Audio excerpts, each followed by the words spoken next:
J'aimerais qu'on prie ce matin pour notre frère Ndouné. Ndouné, tu veux venir? On va prier avec toi, s'il te plaît. Tu peux venir devant. Il fait sa campagne électorale.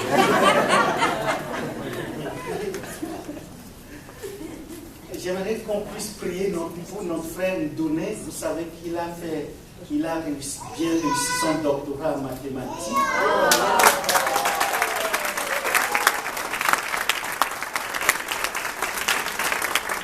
Alors nous allons prier pour que le Seigneur lui ouvre une porte ici à Sherbrooke. Oui, vraiment. Pourquoi pas à Sherbrooke? Est-ce que vous êtes d'accord avec moi? Alors on se met d'accord et nous allons prier pour que le Seigneur lui ouvre la meilleure porte ici à Sherbrooke. Ainsi, en ayant des professeurs chrétiens, vous savez que c'est l'avenir d'un peuple, d'une nation qui se définit par ce que nous déposons dans les cœurs. Prions pour notre frère Ndouné. Tendons nos mains ensemble vers le Seigneur en communion dans le Seigneur. Seigneur, c'est en ton nom que nous te recommandons notre frère Ndouné. Nous te prions que dans ta grâce, dans ta grande miséricorde, dans ta bonté, dans ton amour, tu prépares un poste spécial pour notre frère Ndouné. Seigneur, tu lui ouvres la meilleure porte, même si humainement parlant c'est impossible. Nous savons que tu peux lui créer un poste.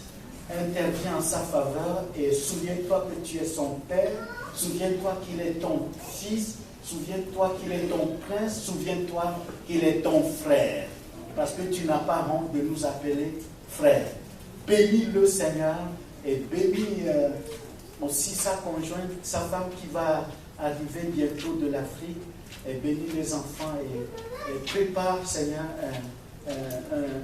une arrivée glorieuse et bénis pour l'épouse de notre frère. Que tes grâces leur soient multipliées dans le nom puissant de Jésus. Et le peuple de Dieu dit Amen. Amen. Et Amen.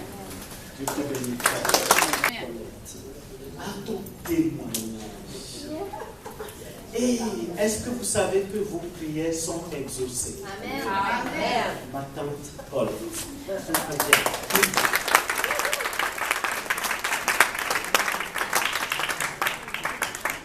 Plus que ça, s'il vous plaît.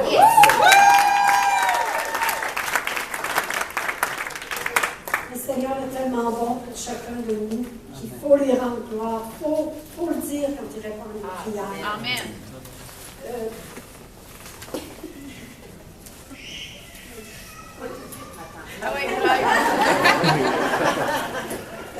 Premièrement, je sais que vous savez tous que le Seigneur m'a guéri d'un cancer.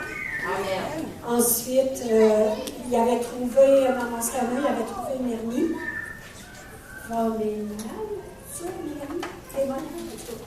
Ici dans l'âme. Puis j'ai retourné voir mon médecin, ma chirurgienne, il y a 2 mois, avant de partir en vacances. Aussi, c'est une bénédiction. Puis mon médecin, elle me dit, il me pesait tout là-dessus, puis il disait, ça fait une heure, je continue de même, ça va faire mal, pèse. Fait qu'elle dit, je trouve pas d'hernie. J'ai dit, bien, merci Seigneur. Elle me dit, attends un peu, elle dit, c'est qui t'a dit que tu avais une hernie? J'ai dit, c'est vous. Elle dit, ben attends un peu, elle dit, je vais aller voir dans ton rapport. Fait qu'elle défile mon rapport, elle dit, ben oui, tu avais une hernie là. Puis là, elle s'en va voir dans mon scanner. Elle dit, je ne vois pas d'hernie. J'ai dit, ben, Seigneur a fait disparaître même du scanner.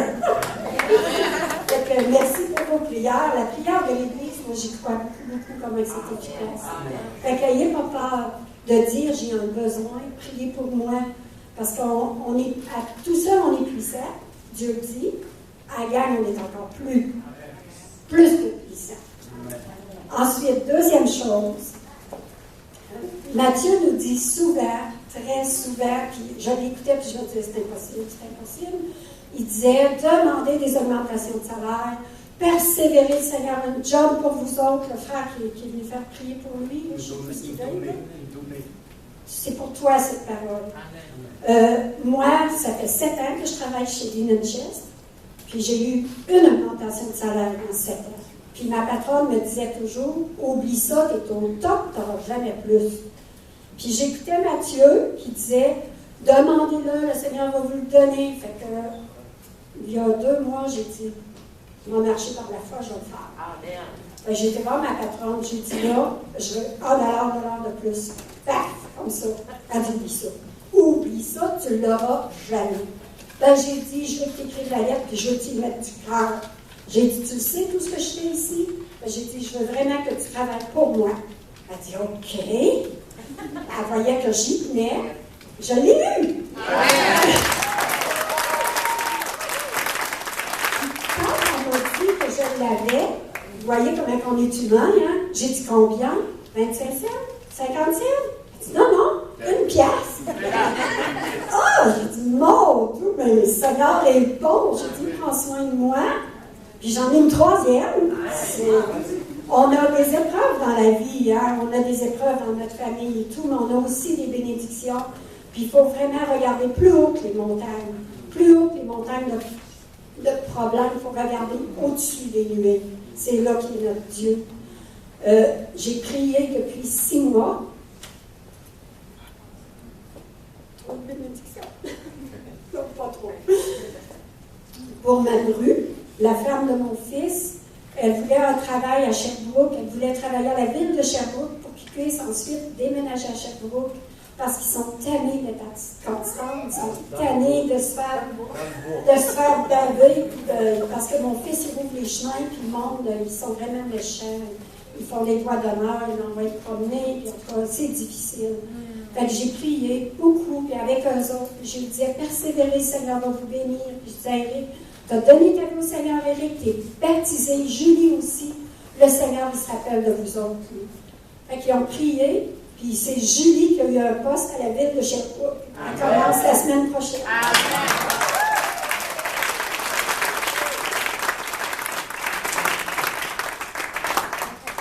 Il y a un 4e. C'est Mamie. Nanny. Mamie.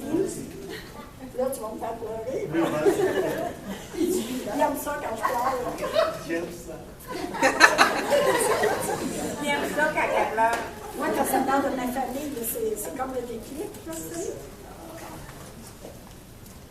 Ma maman, elle était à l'hôpital cette semaine. Elle était très confuse. Elle avait de la difficulté à parler, plus capable d'écrire. En tout cas, ça a été vraiment difficile pour tout le monde. On était tous paniqués, on ne savait pas ce qui se passait. On ne sait pas encore c'est quoi, pourquoi au juste, c'est la... Rappelles-tu la maladie? L'aphasie. L'aphasie.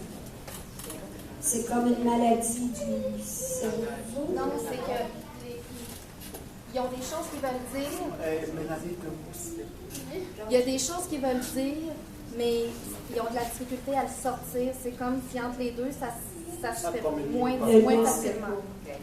Fait qu'on a prié pour ça. Puis maman est sortie de l'hôpital le lendemain. Puis je vous demande de prier.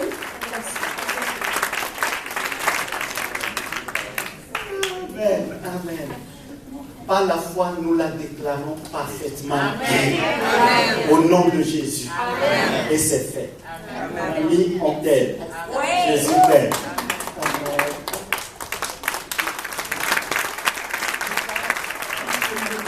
Cette semaine, il y a été au chute. Puis c'est comme un miracle aussi parce que il a regardé, il a rien à son cœur, il n'y a pas de trou comme il avait dit qu'il y avait. Mais je suis venue ici, on m'a dit que j'avais un trou au cœur, je voulais le repâcher, mais sinon, vous n'avez pas de trou.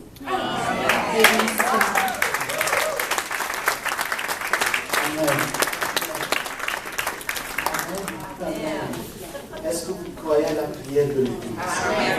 S'il vous plaît, n'hésitez pas. J'ai à cœur ce matin de prier pour toutes les personnes qui cherchent du travail. Est-ce qu'il y en a qui cherchent du travail? Levez la main, n'ayez pas honte. On est dans la présence du Seigneur. Alors gardez vos mains levées. Venez. Toute l'église va faire.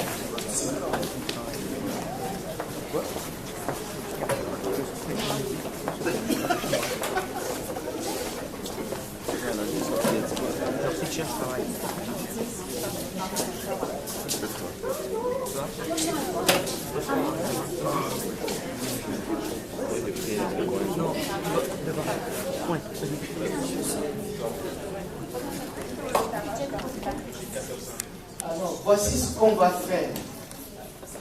On va demander deux choses. Le travail, pour ceux qui cherchent du travail, du bon travail. Amen. Avec de meilleures conditions et de bons salaires. Amen. Ça, c'est la première chose. Deuxièmement, nous allons prier pour que ceux qui travaillent aient des promotions et des augmentations de salaire. Est-ce que vous y croyez? Amen.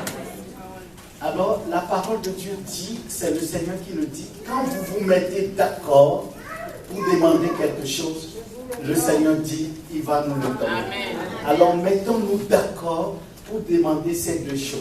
Premièrement, pour ceux qui cherchent du travail, un très bon travail avec de bonnes conditions et de meilleurs salaires. Deuxièmement, des promotions et des augmentations de salaire pour ceux qui travaillent déjà. Amen. C'est au nom du Seigneur Jésus que nous allons prier. Tendons nos mains vers le Seigneur. S'il vous plaît, ouvrez vos mains. S'il vous plaît. Notre bon Père Céleste, le peuple que tu as acquis a un grand prix par le sacrifice de ton Fils bien-aimé, le Fils de toute ton affection, le peuple que tu chéris, les enfants que tu aimes, tes bien-aimés, ta famille est devant toi, notre bon Papa. Seigneur Jésus, n'as-tu pas payé le prix pour que nous soyons ce que tu nous as appelés à être? Seigneur, tu nous as donné ton amour, tu nous as donné ta vie. Seigneur, l'or et l'argent t'appartiennent. Seigneur, toutes les compagnies, toutes les entreprises qui sont ici, les compagnies qui vont venir. Seigneur, tu sais où il y a des postes, où il y a des possibilités. Même s'il n'y en a pas, nous te prions de les créer et de donner du travail à tes bien-aimés. Seigneur, donne, nous te le demandons, Père, donne du bon travail à tes enfants, avec de meilleures conditions et de meilleurs salaires. Seigneur, nous te prions de relâcher tes bénédictions. Et nous proclamons la victoire de notre Seigneur Jésus sur tous les obstacles que l'ennemi peut ériger d'une manière ou d'une autre. Nous les brisons et nous libérons les postes de travail. Nous libérons l'admission. Nous libérons l'acceptation. Nous libérons l'engagement et nous libérons les salaires. Seigneur, nous te prions que toute personne qui peut empêcher tes enfants, Seigneur, dans les compagnies, de ne pas être engagés, déplace-les au nom de Jésus. Et fais entrer tes enfants tête haute, avec une pleine assurance que tu es avec eux, avec tes bénédictions. Père, nous te demandons aussi, pour ceux et celles à qui tu as déjà donné du travail, nous te prions, Saint-Esprit, de susciter dans le cœur des décideurs, des patrons, des personnes qui sont en autorité au-dessus de mettre dans leur cœur, de donner des promotions et des augmentations de salaire.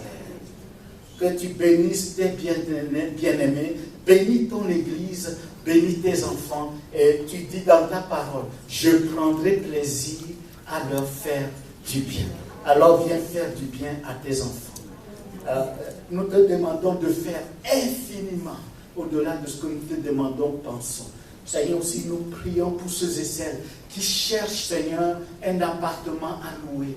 Seigneur, à des prix raisonnables. Nous te prions d'intervenir. Ceux et celles qui ont loué des appartements, qui sont serrés financièrement, Père, relâche les finances. Seigneur, nous te prions de prendre soin de nous et fais-nous du bien pour que nous puissions avoir de quoi raconter, à publier tes louanges.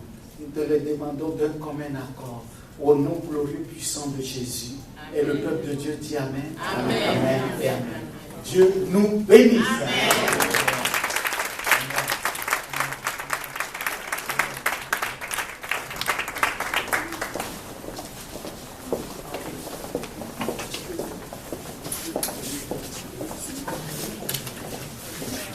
Alors, tous les étudiants qui sont ici, s'il vous plaît, tous les étudiants, à la fin, Bianca vient. Écoutez bien, tous les étudiants, et les gars, écoutez bien.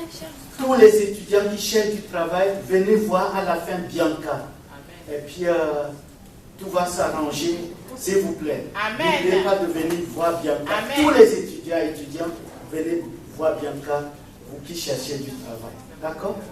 Dieu va vous bénir et vous allez être étonnés. Amen. Je vais vous dire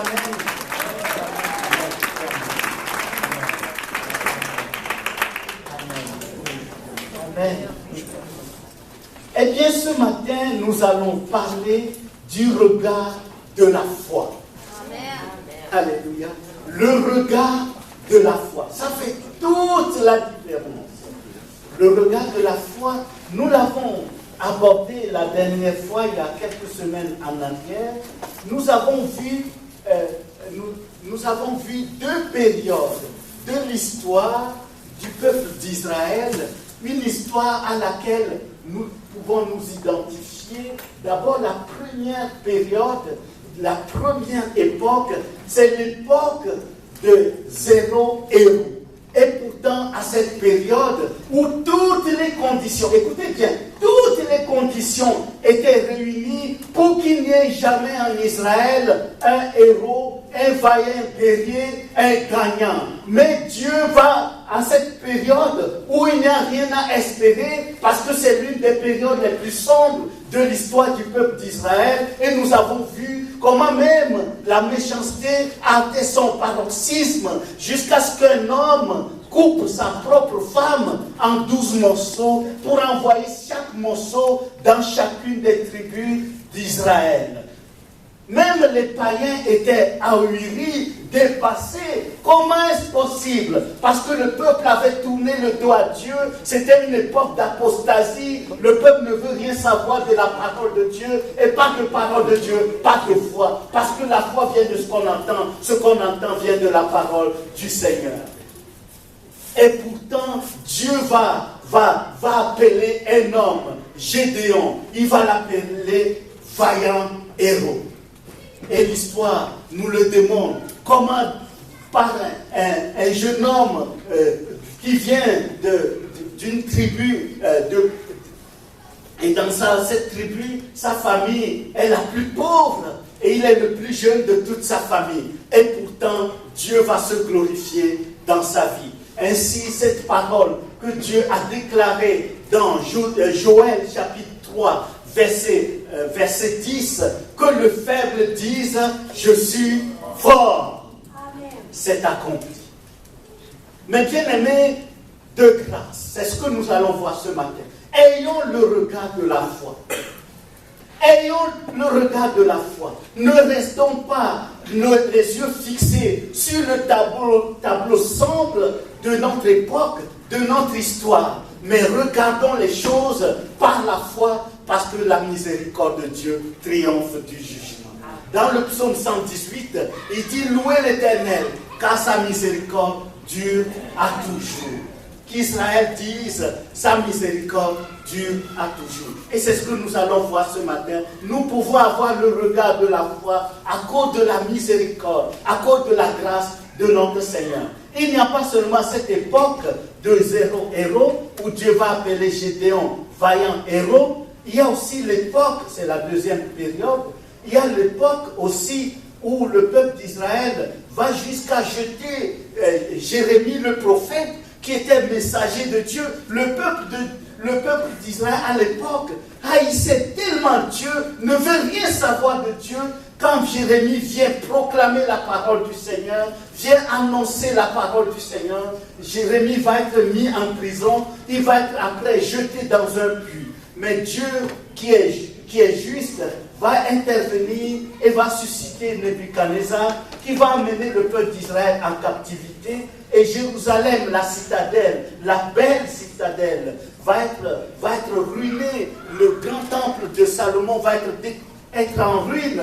Alors, les vaillants hommes, les femmes braves vont être déportés à Babylone. Et dans cette désolation, devant cette scène de désolation, dans Lamentation, chapitre 3, tout d'un coup, le prophète Jérémie, voyant la ruine de Jérusalem, voyant le lendemain, Israël sans lendemain, voyant l'horizon sombre, même les enfants demandaient du pain à manger, il n'y avait pas de pain. Ils demandaient de l'eau à boire, il n'y en avait pas. Et malgré cela, le prophète Jérémie va avoir le regard de la foi, va regarder la situation et va transcender la situation par le regard de la foi en déclarant cette parole. Les bontés de l'Éternel ne sont pas épuisées et ses compassions ne sont pas à leur terme. Elles se renouvellent chaque matin. Et Dieu va honorer sa parole et Dieu va se manifester parce qu'après 70 ans de souffrance, de déportation, Dieu va ramener Israël, va faire rebâtir le temple de Jérusalem et va restaurer le peuple et il va déclarer: jeunes et vieux se réjouiront ensemble. Je changerai leur deuil en allégresse. Alors le peuple revenant de Babylone va chanter ce cantique, le psaume 126. Quand il dit, le peuple disait ceci: quand l'Éternel ramenant les captifs de Sion, nous étions comme ceux qui font un rêve. Alors nos bouches étaient remplies de cris de joie. Et les nations, nous voyant, disaient: l'Éternel a fait pour eux de grandes choses. Oui, l'Éternel a fait pour nous de grandes choses. Nous sommes dans la joie. Mes bien-aimés, le regard de la foi. Eh bien, ce matin, nous allons voir une période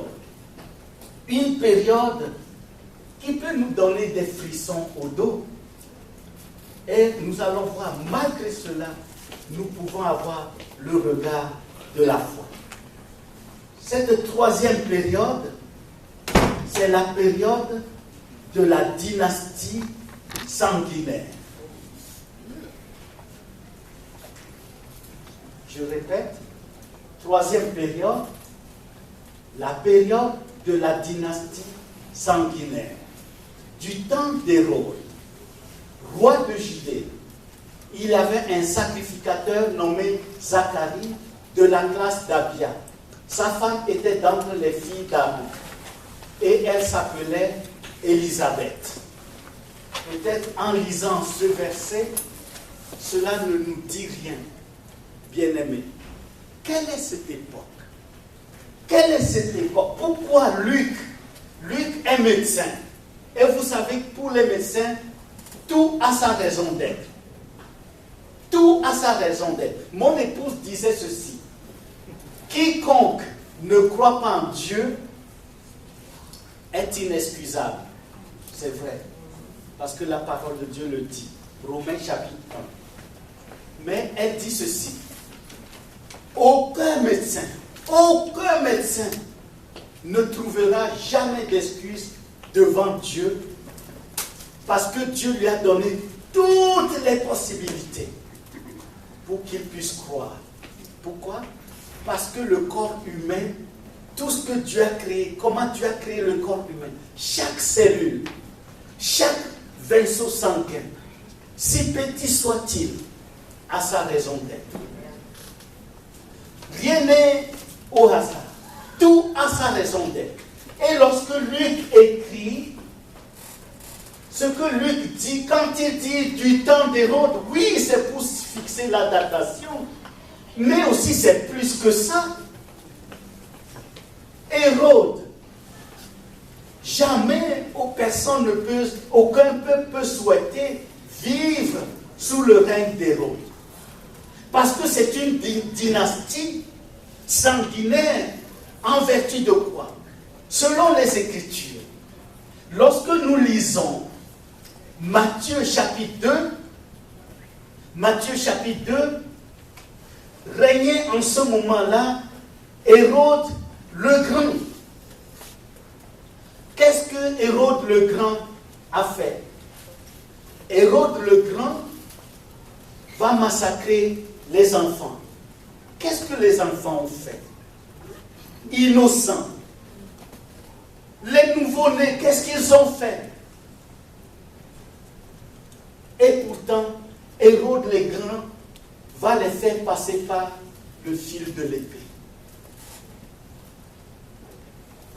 Hérode le Grand a été nommé par Ponce Pilate.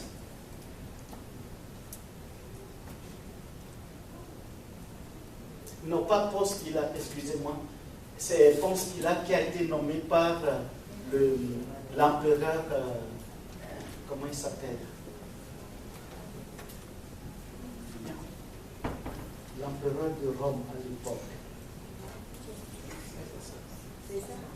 Non, oui, César. C'est César qui a nommé Ponce Pilate. Ponce Pilate va juger le Seigneur. Et puis c'est aussi Ponce Pilate qui va nommer Hérode. Et Ponce Pilate disait ceci.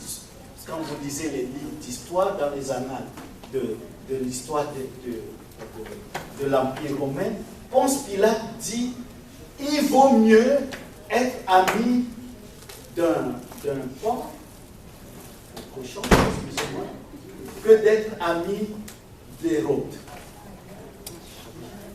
Pourquoi? Parce qu'il était tellement sanguinaire, méchant.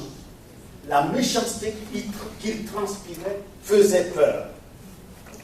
Parce qu'il va tuer sa propre femme et son propre fils, selon l'histoire.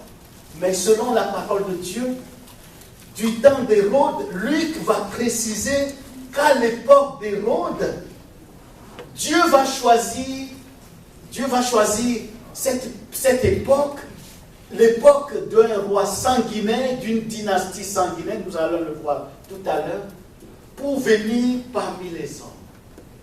Dieu n'a pas choisi une époque où les hommes, un roi de sainteté, un roi qui marche droit devant Dieu, Hérode, un homme qui adore Dieu, Hérode, qu'on peut supposer qu'il marche devant Dieu, alors Dieu peut venir, Jésus peut venir naître à cette époque. Non, Jésus a choisi de venir dans le monde pendant le règne d'Hérode. C'est ce que Luc veut nous souligner. Du temps d'Hérode. Comment est-ce possible qu'au temps d'Hérode, un roi sanguinaire, un roi qui transpire la méchanceté, qui transpire le meurtre, comment Dieu peut-il choisir de venir s'établir dans le monde? En hébreu, c'est tabernacler, c'est-à-dire venir camper au milieu des hommes. Comment est-ce possible? Parce que Dieu veut démontrer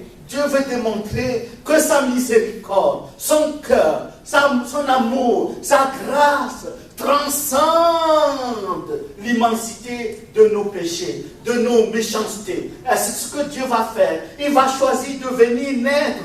Et à cette époque, puisque le Seigneur le savait, que lorsqu'il va venir dans le monde, c'est le règne d'Hérode, il va choisir exprès cette époque, sachant qu'Hérode, ce roi qui règne, respire la méchanceté, mais Dieu va choisir de venir au monde, et le Seigneur Jésus va venir au monde à cette époque, et Hérode va démontrer ce qui est dans son cœur en massacrant les enfants, en les tuant. Mais bien aimés, ayons le regard de la foi, parce que si nous voyons comment le monde va, et nous disons, oh c'est impossible, tout va mal dans le monde, il n'a rien à espérer. Mais laissez-moi vous dire, vous pouvez vous appuyer sur la parole de Dieu. Du temps d'Hérode, Jésus est venu dans le monde. Du temps d'Hérode, Dieu a décidé de venir donner la vie. Du temps d'Hérode, Dieu a décidé de venir amener la bénédiction. Du temps d'Hérode, Dieu a décidé de venir rompre le joug de la captivité, rompre le joug de la malédiction, afin de nous donner la bénédiction. Du temps d'Hérode.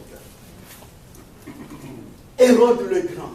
Son fils, écoutez bien, son fils nommé Hérode Antipas. Matthieu chapitre 14. Qu'est-ce qu'il va faire? Au moins, si le père est meurtrier, le fils peut décider de ne pas suivre les traces de son père, mais le fils, Hérode Antipas, va marcher dans les traces de son père. Père sanguinaire, fils sanguinaire. Qu'est-ce que le fils va faire? Matthieu chapitre 14. Jean-Baptiste lui dit, il ne t'est pas permis de prendre la femme de ton frère. Qu'est-ce qui s'est passé? il a coupé la tête à qui? À Jean-Baptiste. Qui est Jean-Baptiste? Jean-Baptiste, c'est le plus grand homme. Écoutez bien, ce n'est pas moi qui le dis. C'est le Seigneur Jésus qui le dit. C'est le plus grand homme de tous les hommes nés d'une femme, bien sûr, excepté le Seigneur Jésus. De tous les êtres humains nés d'une femme. Le plus grand, c'est Jean-Baptiste, excepté bien sûr le Seigneur Jésus. Et pourtant, Hérode Antipas, le fils d'Hérode le Grand, va couper la tête de Jean-Baptiste. Et il faut le faire. Il faut avoir l'audace. Il faut ne pas avoir la crainte de Dieu. Donc le père sanguinaire, le fils sanguinaire. Les deux ont les mains souillées de sang. On peut dire, ok, au moins le père, le fils ont fait ça. Le petit-fils va pas suivre les traces du père, du grand-père et du père. Mais regardez ce que l'Écriture déclare. Dans Actes chapitre 12, Hérode Agrippa Ier, c'est le petit-fils. Hérode Agrippa Ier, c'est le petit-fils. Qu'est-ce que lui va faire? Il ne va pas prier Dieu. Il ne va pas honorer Dieu. Il va faire exactement comme son grand-père Hérode le Grand, son père Hérode Antipas. Qu'est-ce qu'il va faire? Il va couper la tête de qui? Il va, pas couper la tête, il va tuer par un fil de l'épée, il va faire mourir Jacques l'apôtre. L'apôtre Jacques. Hey, il y a combien de générations? 3 générations. Qu'est-ce que Dieu dit dans Exode chapitre 20, versets 5 à 6? Je suis l'Éternel qui punit l'iniquité des pères jusqu'à combien de générations? 3 et à 4 générations. Mais qui fait miséricorde, verset 6, à ceux qui m'aiment. Jusqu'à combien de générations? Jusqu'à 1000 générations. Du temps d'Hérode. Du temps d'Hérode. Qui peut espérer, dites-moi, qui peut espérer qu'une dynastie, le grand-père est assassin, le père est assassin, le petit-fils assassin. Et c'est sous leur règne, c'est à leur dynastie que Jésus a choisi de venir dans le monde. C'est à leur époque que Jésus a décidé de venir apporter le salut. C'est sous leur règne que Dieu a décidé de venir visiter Israël. Quand Jésus est né, Luc chapitre 2, les anges ont chanté Hosanna au plus haut des cieux, paix sur la terre.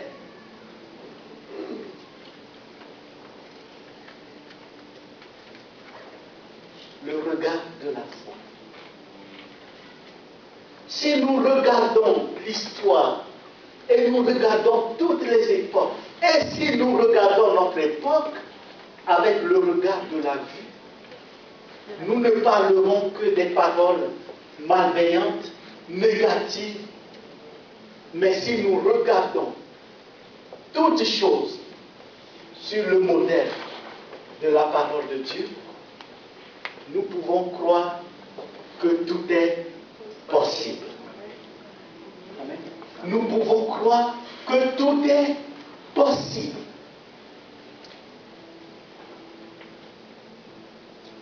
Du temps d'Hérode. À l'époque où le sang coule à flot. À l'époque où les justes ceux qui aiment Dieu, ceux que Dieu a envoyés sur la terre, sont assassinés. Dieu a décidé de venir apporter le salut. Est-ce que vous pensez que le Seigneur ne savait pas que Hérode va être une dynastie d'assassins, de meurtriers? Il le sait. Que dit la parole de Dieu? Romains chapitre 13. Toute autorité a été établie par qui? Par Dieu. Et Dieu nous demande même de respecter les autorités, même si ça ne fait pas notre affaire. Ah oui. Parce que c'est Dieu qui écrit l'histoire de l'humanité. Par la foi, mes bien-aimés, par la foi, nous pouvons croire que même si nous ne voyons pas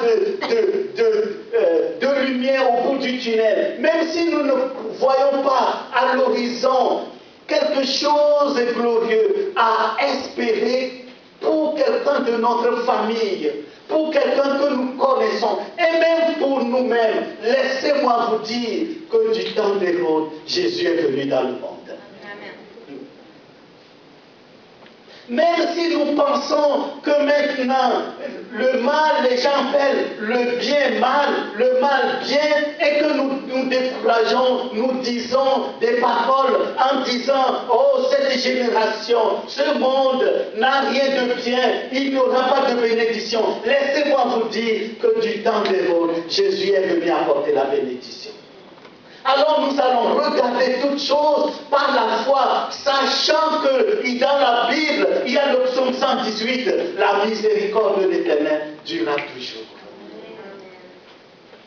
La miséricorde du Seigneur est plus grande que la montagne de tous les crimes de tous les temps. La miséricorde du Seigneur. Est-ce que vous savez que le roi à qui Dieu a donné une gloire spéciale, et Dieu lui a dit, il n'y aura pas de roi semblable à toi en Israël. Qui est ce roi? C'est le roi Salomon. Salomon, c'est le fils illégitime. Il est né de l'adultère et d'un meurtre, parce que le roi David a fait assassiner Uri pour pouvoir usurper sa femme.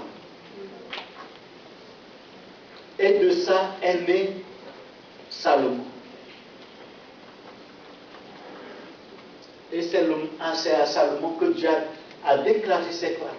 Il n'y aura pas de roi semblable à toi en Israël.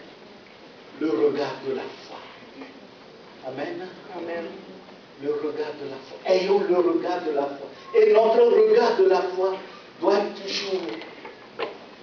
toujours, selon les Écritures. Je crois, nous le croyons. Je crois l'avenir de chacun. Je crois l'avenir de chacune de vos familles. Je crois l'avenir de chacun d'entre nous. Parce que du temps d'Hérode, Dieu est venu amener la bénédiction. L'époque l'une des époques les plus sombres de l'histoire d'Israël. Dieu est venu habiter parmi son peuple. Dieu s'est fait homme. Même à tel point que lorsque Ésaïe le prophète, Dieu lui a annoncé qu'il va venir habiter au milieu de son peuple, qu'il va se faire homme et va camper au milieu de son peuple. Qu'est-ce que le prophète Ésaïe a fait? Même les autres prophètes, qu'est-ce qu'ils ont fait? Ils ont cherché à savoir à quelle époque, pour savoir si c'est à leur époque que Jésus va naître, que Dieu va faire homme pour habiter au milieu de son peuple. Je n'invente rien, je parle à la lumière de 1 Pierre chapitre 1. Mais même les anges veulent savoir à quelle époque. Imaginez-vous, et Dieu leur a dit, ce n'était pas pour eux, mais c'était pour toi et moi. Et quelle est cette époque? Du temps d'Hérode. Dieu a ouvert la marche de notre salut par une époque où les gens marchent dans la sainteté. Un roi glorieux amène le peuple à l'adorer au temple de Salomon. Un roi glorieux, un roi qui craint Dieu, qui invite le peuple à craindre Dieu. Mais à une époque où un roi, une dynastie, 3 générations, de père en fils, et ils se succèdent, ils prennent le pouvoir un après l'autre. en versant le sang. Mais Dieu, son amour, sa miséricorde a triomphé du jugement. Et Dieu a ouvert la marche à une époque sombre de l'histoire, une époque de désobéissance, une époque où le sang a été versé. Mais bien aimé, Jésus va venir, lui va verser son sang, le sang du pardon. Si le sang de la méchanceté a été versé par des rois, mais nous avons un roi, le plus glorieux, le plus fort, un roi d'amour, qui lui va pas verser le sang, mais va verser son propre sang. Alors que les rois qui régnaient sur les hommes, qui régnaient à l'époque, puisqu'Israël a demandé, nous voulons un roi comme les païens, eh bien ils en ont eu. Et nous voyons une succession de rois qui régnaient sur eux, même si cela a été imposé par Rome. Oui, c'est ce qu'ils ont souhaité, leurs ancêtres l'ont souhaité, et Dieu va leur donner. Et c'est ainsi qu'ils se retrouvent avec des rois païens qui versent le sang à cette époque. Mais nous, Dieu va choisir de faire miséricorde, de triompher de la méchanceté des hommes par son amour, en ouvrant la marche, en versant son propre sang pour nous. Bien-aimés, du temps d'Hérode, Dieu est venu dans le monde. Tout est possible. Tout est possible. Ne l'oublie jamais. Du temps de qui? D'Hérode. Peut-être vous vous dites, oh, je pense que si Dieu nous donne un gouvernement chrétien, tout va baigner dans l'huile. C'est toi qui le penses. Laisse Dieu penser comme il pense. Amen. Ah, je pense que si Sherbrooke, Quaticook, Istingus, Bishoptown, ajoutez la liste à la liste que Widom, Sainte-Catherine, je ne sais pas quoi encore, quel village encore, en tout cas, Val-Joli, Windsor. Je pense que si nous avons un maître chrétien, Dieu va amener la bénédiction, oui. Mais du temps d'Hérode, Dieu a ouvert le ciel pour toi et moi. Alors tu peux tout croire. Tu peux tout croire. Amen. Je pense que si on est plusieurs chrétiens au CHU, je pense que tout, Dieu va faire des miracles. Oui, c'est très, c'est élogieux, c'est honorable. Mais du temps d'Hérode, Dieu a ouvert la page, une nouvelle page de l'histoire de l'humanité. La bénédiction. Que Dieu nous bénisse. Amen. Alléluia.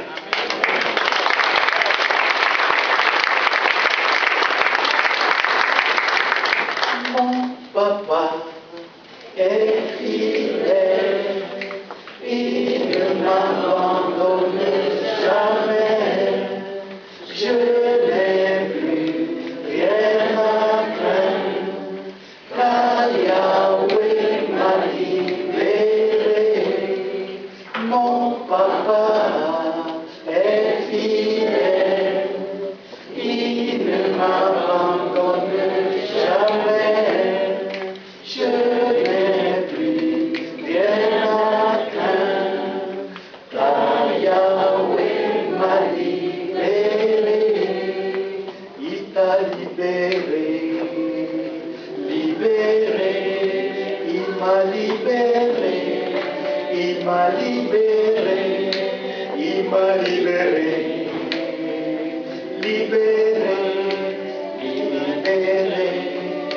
il nous a libérés, il nous a libérés,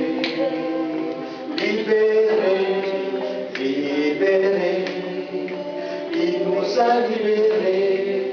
Mon papa est fidèle, il ne m'abandonne jamais. Je n'ai plus rien à craindre, car Yahweh m'a libéré. Mon papa est fidèle, il ne m'abandonne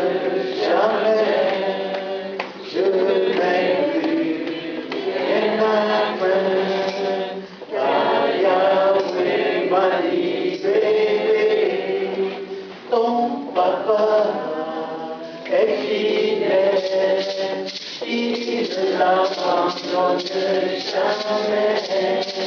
Tu l'as vu bien atteint, car Yahweh t'a libéré, il t'a libéré, il t'a libéré, il t'a libéré, il t'a libéré, il t'a libéré, non, il t'a libéré, il t'a libéré,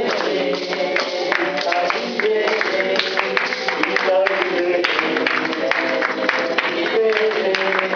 t'a libéré, il t'a libéré, ton papa est libéré.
Que celui qui a choisi la période de la dynastie d'Hérode, qui nous a regardés par son regard de miséricorde, nous accorde la grâce de regarder toutes choses par la foi, sachant que sa miséricorde triomphe du jugement. Que le Seigneur vous multiplie ses bénédictions. Soyez bénis au nom du Seigneur. Amen. Amen. Amen.